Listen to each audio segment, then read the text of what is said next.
Hey, what's up everyone? Today we're going to cover this assassin, schizo, whatever you want to call it, build for the Greatsword and Greataxe. It's what I've been running. It's a light armor, kind of high DPS build, though actually you end up having a good amount of constitution with it, so you're not completely glass cannon. But this is rolling around in the back line, assassinating healers, dex players. There's pesky bows and muskets where you can get to them who have been terrorizing OPRs recently, as well as mages, and even honestly a bruiser, though if possible don't waste too much time on those jumps and all. But this is what the build is. We're gonna go over the basics of the build, attributes, what gear you're looking for, the skill trees, etc. So hope this video is helpful. I hope you enjoy, and if you check out this build, do let me know. But without further ado, let's hop right into it.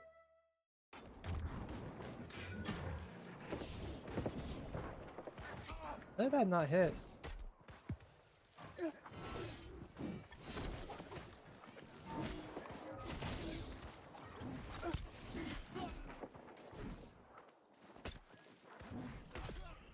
Goodbye, Timmy! Hunter, you proud of me? I use this broken build to beat Timmy in the 1v1.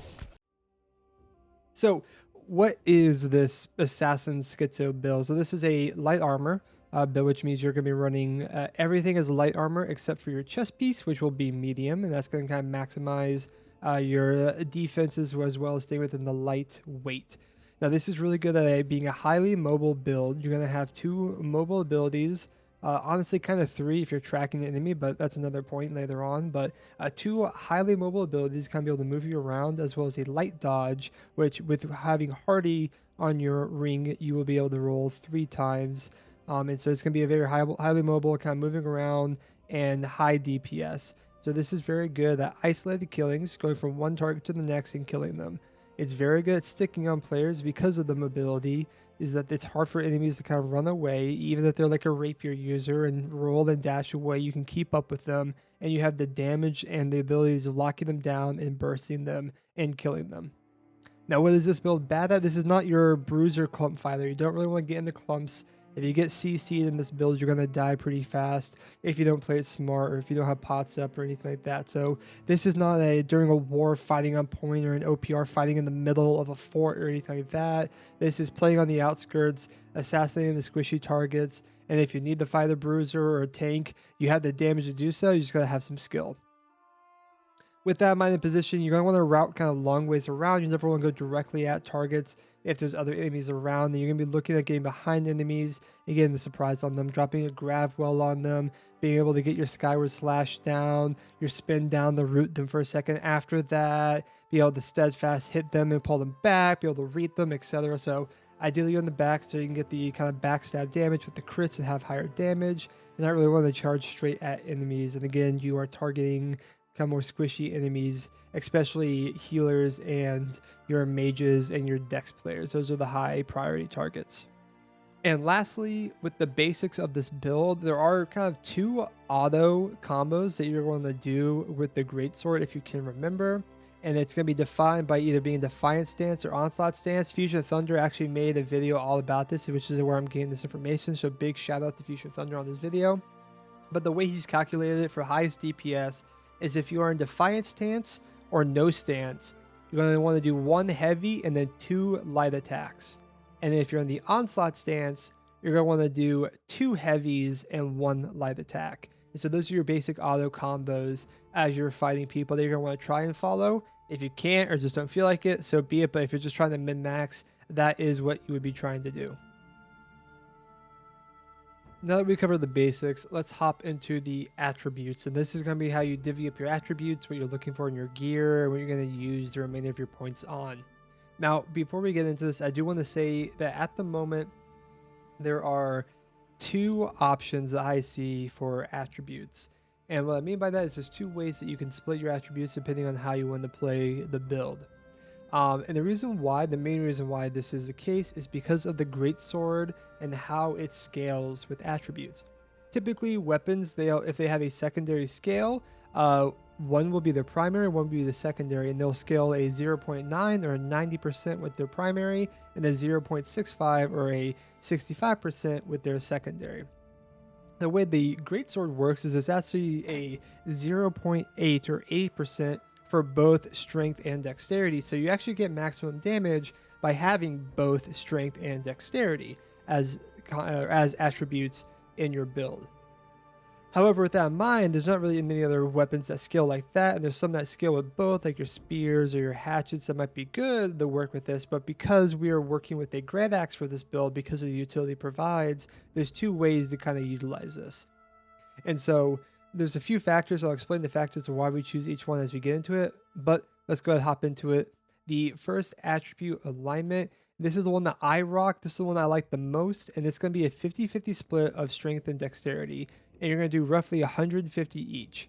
And then this will put you at 200 to 215 constitution. And what I mean by 200 to 215 is you can either use the extra perks you have or the extra attributes you have to get to 215 constitution for a bit more health, or you can stick at a flat 200 constitution and up your strength and or dex. I would recommend like upping your strength to like 165, and then you have 165 strength, 150 dex, 200 con. And there's a reason why we want to hit these numbers. At 50 strength, we get 10% damage to melee physical basic attacks, which is obviously big for a greatsword. At 100, we get 5% damage to melee slashing and strike damage, so additional 5% damage for our greatsword. And then at 150, we have 25% stamina damage from light melee attacks. So with our combos, we either get 2 of those or 1 of those off in a combo cycle. So again, kind of stamina damage with it, which is nice. And then with the 150 dexterity, what we're looking at is we want the 10% chance to critical hit, because we're looking to get a lot of crits on this build, so that would be big. This isn't that big because it's thrust, but then the 150 dodges cost 10 less stamina. Now, while this is big, is because right now with the Hardy Ring, we have 110 stamina. So what that means is when we roll with this perk, we now consume 40 stamina. Without this perk, we would consume 50. Either way, we still only get 3 dodges, but without this perk, after 2 dodges, we would be at 10 remaining stamina. With this perk, we're at 30. So what that does for us is, since we're an onslaught, that means we can get 1, 2, 3, 4 heavy attacks in. Without this, we only get about 2 to 3 heavy attacks in without consuming our full stamina. So this really allows us to be able to have stamina, you know, get the dodge in, get the auto in, and then like not be completely burnt out. And if you do get burnt out like this, we obviously have the escape options. And then the 200 constitution is big because it helps us kind of have survivability while we are in light armor. The other attribute option that you can do is you can go 300 strength, 50 dexterity, and that would put you at roughly 160 constitution. The main reason why you would go this instead is if you're mainly actually looking to get your Greataxe to deal damage and not just be a primary utility. At the moment when I play, Greataxe for me is utility. I use it for the grab well, I use it for the reap, and I use it for the charge with either chasing people or getting out to kind of heal myself up and get back into the fight after. However, if you're looking for your Greataxe to actually be damage dealing, and if you're maybe not looking for repo, you want to use Maelstrom or whatever, you actually want to be able to deal damage with your Greataxe well as here, then you would want to get to 300 strength for the grit on the autos, which is big, but also just the increased strength for the Greataxe. Now you would still want to get the 50 dex in this situation, in my opinion, just because you get more scaling with the Greatsword and also get the crit chance, and then you would have to be down to 160 con, which obviously means you're a bit more weaker. The interesting thing here is that this would mean that your Greataxe would get a bit more damage, but you actually would be losing damage on your Greatsword. Using a base Greatsword, I kind of tested how the different attributes felt, and in the first attribute lineup, which was the 50-50 split, at 160 strength and 150 dex, our heavy autos did 3151 and our crits were 3902. With the 300 strength, 50 dex, our heavy autos were 3131, so 20 less damage, and our crits were 3878, and so a bit less damage there as well. And so you would get some more damage on your Greataxe, but lose some damage on your Greatsword, and then you obviously would be squishier. And in that vein, if you don't want to be squishy, you could drop the 50 dex and do a 310 strength 200 con build, or your classic 300 200 for strength builds. And this would bring your damage for your heavy autos down to 2868 and your crits to 3546. So you would be losing damage, but you would have your Greataxe to be a viable secondary weapon for damage, and you would have the 200 constitution to stay tankier. So it's up to you, but my preference and the way I liked running this is the 150 to 160 strength, 150 dex, and then the 200 to 250 constitution, as I think that's the best balance for this that allows you the maximum damage while also having 200 constitution. Going into gear, let's go ahead and talk about what exactly we are looking for. At the moment, my build is far from complete. As you can see, my gear score is only 617, and these aren't even the full completion of what I want to have at the moment. These are mainly 2 perkers that I have that are just kind of working with me as I finish things up. I will talk about what you will want for the 3rd perks. So first things first, we're going to want 5 resilient. As you can see, all my gear here has resilient. The reason being is that going into the backline and diving, we don't want that. We're going to have a lot of, if we get the attention of, bows and mages and everything, there's going to be a lot of crit damage. So having that reduced helps with how little or how squishy we are in light armor. And then with that, I'm actually rocking shirking fortification. I know a lot of people who like shirking energy to be able to get the stamina back, and it would work well with this build. However, with some of like the light armor changes and things recently, I thought this would fit better, just getting us some of that damage absorption to be able to kind of survive. When you get to 625, instead of this being 3.8, this will actually be 3.9. So if you got 4 pieces with shirking fortification, that'd be 15.6% damage absorption when you dodge, which dodge through enemy attack, which in this instance with the fortify, since we are light armor, we are dodging a lot. And of course, if you got all 5 pieces with it, you'd have 19.5% or so.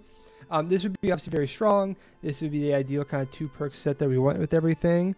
And then going in with that, you have a couple options.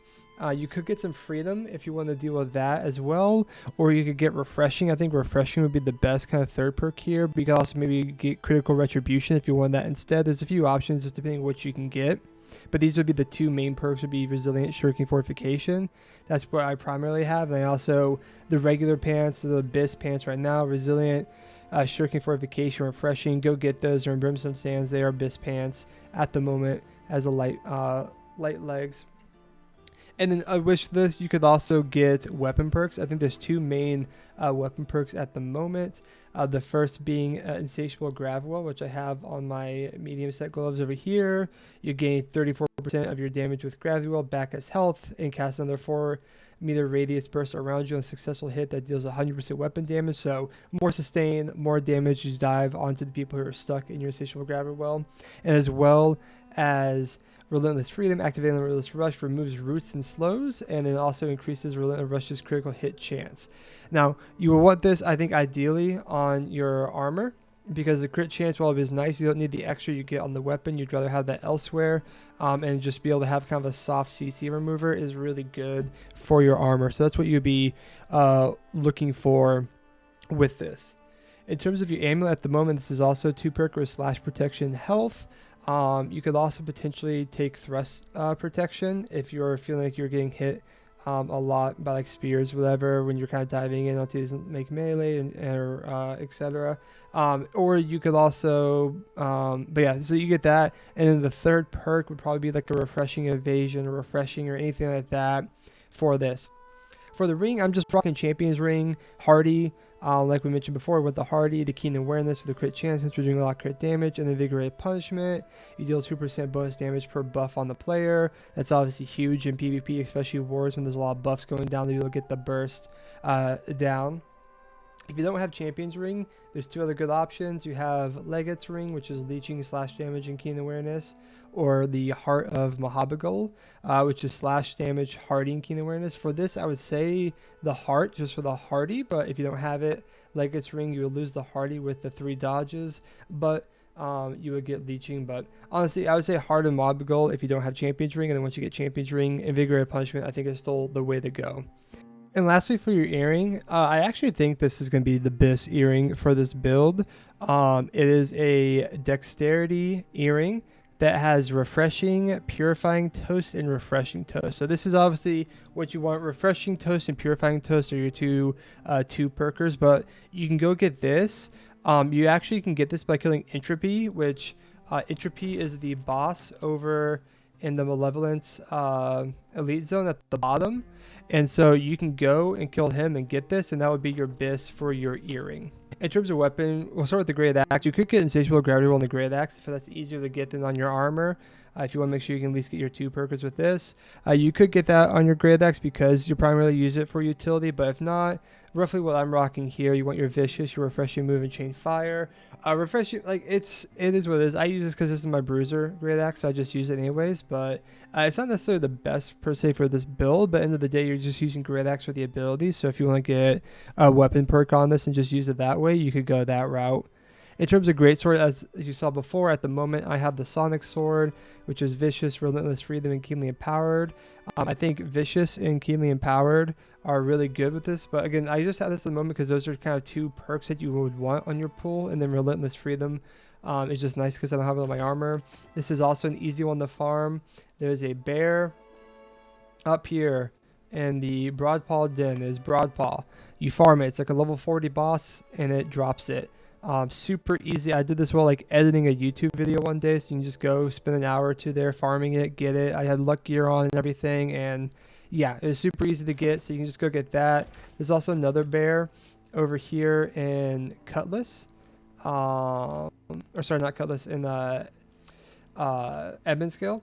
If you go up here, it's like in this little crack here, just run along the road up here, and it kind of goes back here. There's another bear. This one is a level 66 one, so you might want a friend to help you out with that because it's hard to solo, but this one is super easy to solo. And yeah, you can get the Sonic Sword. If you don't go with the Sonic Sword, for the perk pools that you want, for the big one is that you're going to want to roll for like an attunement, like Abyssal Attunement. That's going to be huge for your DPS and just getting damage out. And then for the second perk pool, you'd either want Vicious, Thwarting Strikes, or Trenchant Strikes. Vicious, I think, would be the best just for the raw critical damage, but you could also get the Thwarting Strikes or the Trenchant Strikes for, you know, the grid or the fully charged heavy attacks that you're going to be doing that a lot anyways. And then for the third perk, I think Keenly Empowered here is really strong because you're critting a lot with the Greatsword, with like the guaranteed crit on the onslaught and everything, so you just get a lot of free empowered. If not, Keenly Jagged is also good, Keen Speed, and then probably tied with Keenly Empowered for the best might be Refreshing Move. Just as you're attacking, you can read it here. Light and heavy attacks reduce your active weapon cooldowns by 2.9%. So as you're attacking, you can get your cooldowns back up faster. So those would be the perks you want for your Greatsword. And lastly, in terms of Heartrune, you have 2 options. I've been playing around. I don't have my Vines fully upgraded. That's why you didn't see a lot of it on my footage yet. But Vines is really good, especially the one that does the Enfeebling Vines, which inflicts weakens, and then the Rending Vines that inflicts a rend. So this is really good because when you go and you hit it, you can pop it, and they'd be rooted, and so it's just free damage, a chance to kind of hit them a bunch, and not have to worry about that. If not, Detonate is also still good, just because just raw damage and increased movement speed and everything like that. The downside, like this one, the Brutal, is you take increased damage, but you deal more damage. But in light armor, increased damage can be very tricky to pull off. But if you want to run this, you can. But these would be the 2 Heartrunes that you'd be looking to run. Now going into the Greatsword skill tree, this is what I'm rocking at the moment.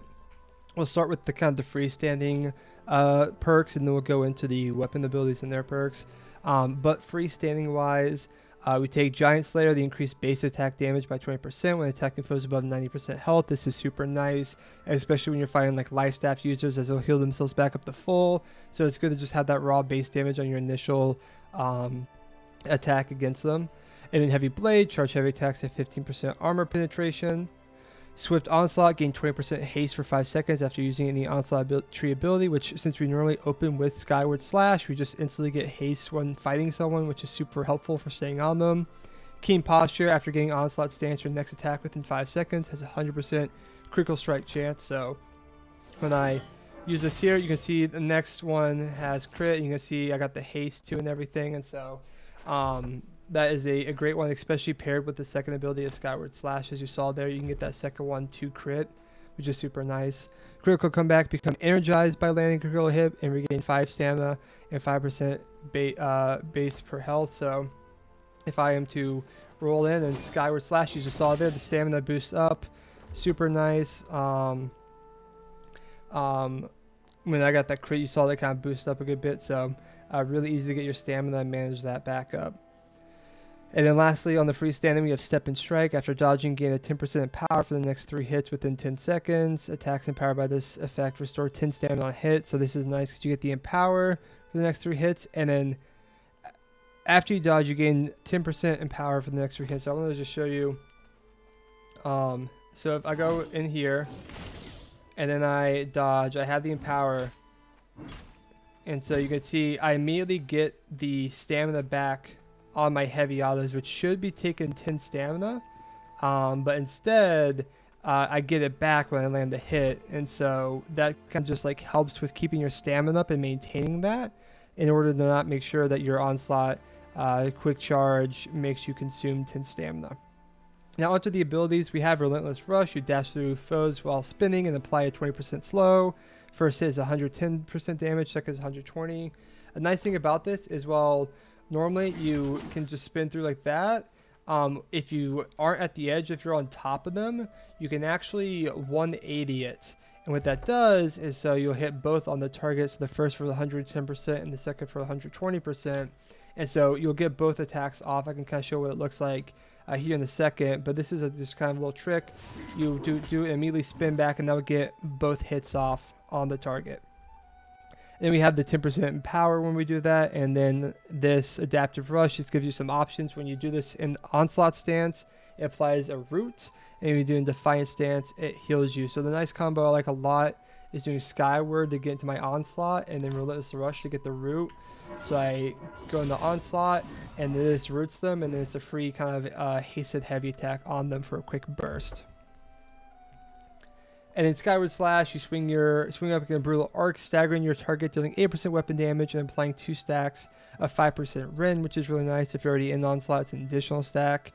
And then you have the second one, which is a follow-up attack, which you saw was the slam, which this now is an AoE when you slam. And then also the first attack applies disease, which reduces healing. So this is really nice for attacking healers. You skyward slash them so they're diseased and rended. You have an AoE to cover if they kind of dash away. This ability also tracks a bit. You can saw there like I dashed forward. So it tracks a bit like a roll, and then also it tracks again mid-air. So this thing is almost nearly 2 dodges by tracking, just by using the ability that saves you stamina and helps you stay on top of people. It's actually crazy how much this tracks people. But going into the Defiance tree, we have Perfect Vigilance. If you're hit while at full health, reduce the damage taken by 20%, then gain 20% Fortify. So when you enter combat, you reduce 20% damage of the damage taken, and you get a free 20% Fortify. It's a 20-second cooldown, but either way, enter combat, gain free Fortify. Why would you not take this? And then we have Blade Homing. Base damage is increased by 3% for each Greatsword buff on you. And then Unflinching Blade. Charge heavy attacks have Grit, which is huge since we don't have 300. We don't have 300 strength. And so getting these fully charged, you just see we get the Grit there. That helps a lot with that. And then it afflicts a bleed for 6 seconds. So again, another kind of nice, just extra damage on the target as you're fighting them. And the last ability is Steadfast Strike. Stab your Greatsword forward to impale your foes and pull them back to rip the blade out. Restores 20 stamina on hit. First hit, 70% weapon damage and staggers. Second hit, weapon damage and pulls target 1.5 meters towards you. This ability, threat, whatever. Pair this with Steadfast Recovery, which heals you on the first strike. If you're already in Defiant Stance, which you can't be unless we get the cooldown back up, we get 2 stacks of bleeding, but whatever. But we take this to be able to get the Steadfast Refresh. If the second strike of Steadfast Strike hits, reduce the cooldown of all other Greatsword abilities by 20%. So we go in our combo, we get this down, and we Steadfast Strike, and then you just see a little tick as it decreases the cooldown on the other abilities. And so yeah, that is our Greatsword Tree. In terms of the Greataxe, it doesn't matter too much what you want to take. The big stuff I'll show, so I'm not going to go over everything, but obviously we're rocking Charge, Reap, and Gravity Well. Gravity Well, just be able to kind of pull them, root them. We have Reap to kind of keep them close to us, And if they run away, we can charge after them, or if we're in a tough spot and we don't have any stamina, we can charge out. And with this, what we're going to take is just this extra damage and then the right mouse click. It's just a nice little extra burst when you chase someone down. You can get that right click down. And just a little bit extra damage since you're already traveling there anyways. Since you're not having as much damage on the Greataxe, we went ahead and took that. And then Reap increased the range to 8 meters to help out. And then just a little heal on it since we're already reaping anyways. And then Gravity Well. We just also took Gravity Well, increased burst damage by 10% for each foe caught in the vortex. So if you get a clump, it does more damage. And that's what the slash looks like. And the other stuff, you can take what you want, but that's the Greataxe, the main things you want to make sure you get on the Greataxe. And that is my Assassin Greatsword build, running the Greataxe as a secondary. Let me know your thoughts on this. I've been having a lot of success. I've been feeling very strong, very energized with this build, and I hope you guys check it out and enjoy it. If you have any questions, I'd be happy to answer in the comments below. If you like this content, please like and subscribe. Catch you next time.